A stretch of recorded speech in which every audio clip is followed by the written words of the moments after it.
Pada kesempatan ini kita akan bahaskan satu daripada banyak hadis diriwayatkan oleh Abdurrahman ibnu Sakhar ad-Dawsi atau biasa dikenali dengan nama Abu Hurairah radhiyallahu an. Hadis ini ada dalam kitab Sahih Al-Bukhari. Apa kata Nabi? La taqumus sa'ah. Hari kiamat tidak akan terjadi hatta hingga yuqbadal ilmu. Yang pertama, dalam hadis ini ada 6 tanda. Ini yang akan kita bahaskan. Yang pertama, yuqbadal ilmu. Ilmu dicabut. Innallaha la yaqbidul ilma intiza'an. Allah tidak mencabut ilmu seperti mencabut pokok kayu dengan akarnya sekali.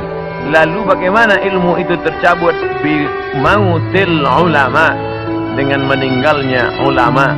Ketika Imam Syafi'i meninggal, maka berapa cabang ilmu hilang. Imam Syafi'i alim dalam bahasa Arab, Imam Syafi'i alim dalam tafsir, Imam Syafi'i alim dalam fiqh, Imam Syafi'i alim dalam hadis, bahkan bergelar Nasirus Sunnah.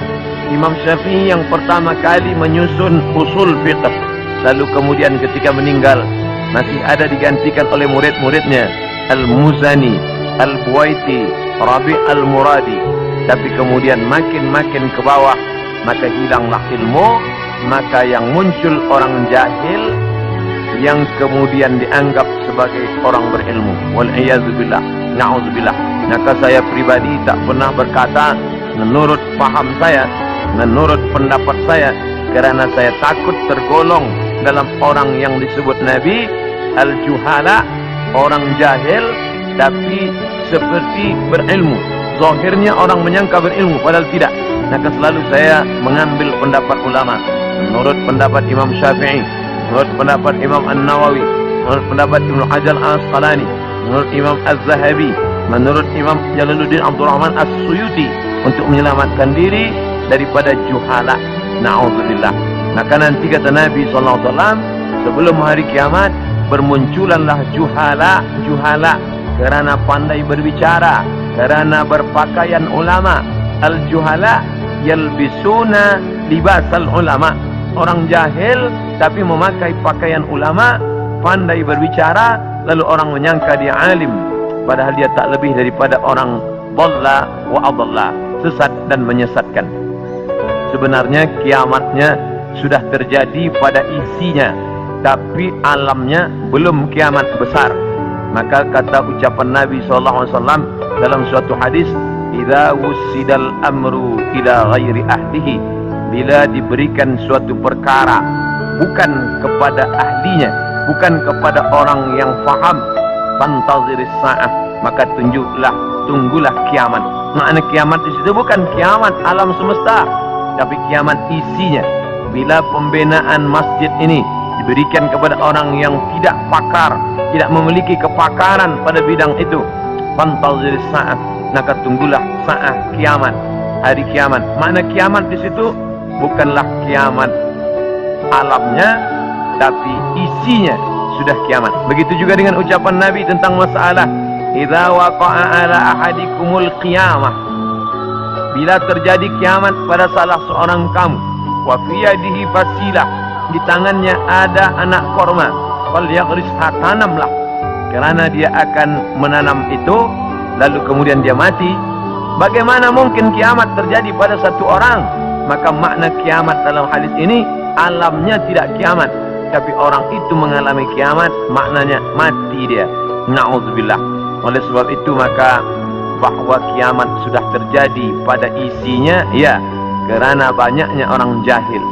Oleh sebab itu alhamdulillah kita di Malaysia masih ada para ulama, masih ada para mufti, masih ada para habaib.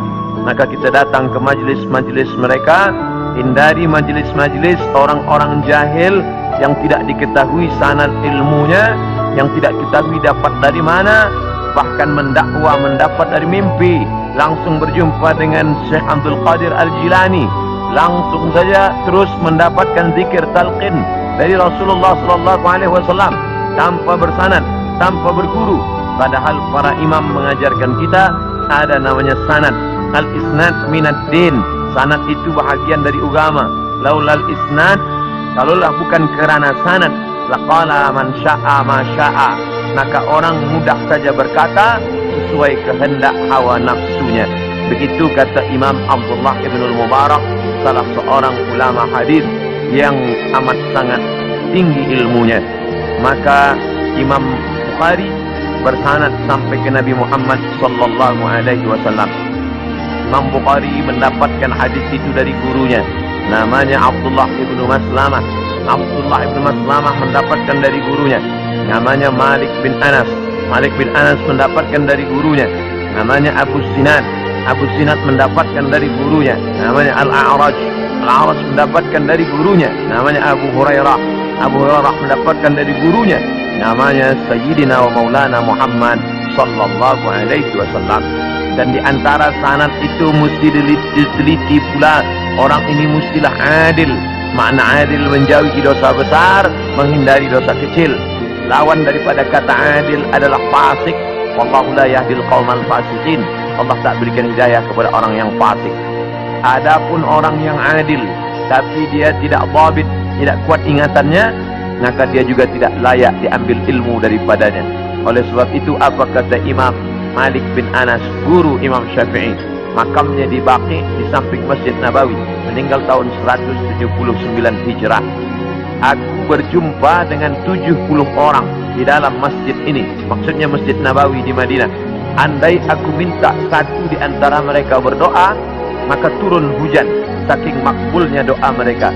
Tapi tidak aku ambil hadis satu pun dari ke-70 orang itu.